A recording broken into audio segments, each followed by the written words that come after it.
मार पता ना का मंच पे बोला था लोग चर को ये क्या मैंने चार जिंदगी बर्बाद किया, हम एक पे हैं। तो मुझे पता है ना किसके पास और किसके अंदर क्या सच्चाई है और क्या नहीं है। अब हम बोली कि 500 जिंदगी तू खराब पहले बड़ा स्टार बनावे के नाम पे।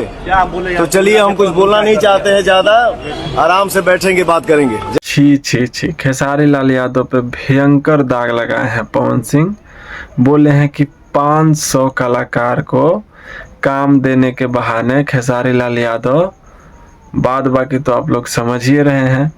तो ये कहीं ना कहीं बहुत ही घटिया इल्ज़ाम है जो कि खेसारी लाल यादव क्या इस पे स्टेटमेंट देते हैं और क्या बोलते हैं। आज के पहले पवन सिंह ने कभी ऐसा नहीं बोला था, लेकिन आज फाइनली पवन सिंह को अपना चुप्पी तोड़ना पड़ा और बताना पड़ा कि खेसारी लाल यादव 500 जिंदगी बर्बाद किए हैं काम देने के बहाने। कहीं ना कहीं ये हरकत काफ़ी ही घटिया और नीचता को शो करते हुए है। हमको विश्वास नहीं हुआ पवन सिंह के बात पे, लेकिन फिर थोड़ा सा विश्वास ऐसे भी हुआ कि हमको पता था कि खेसारी लाल यादव के 2 बच्चे हैं। तो अब हमको यही पता था कि एक ठो लड़का है एक ठो लड़की है, लेकिन फिर पता चला कि खेसारी लाल यादव के तो बहुत सारे बच्चे हैं। अब आप लोग पूछिएगा कि ठीक है, अगर ऐसा बात है तो तुम सबूत दो।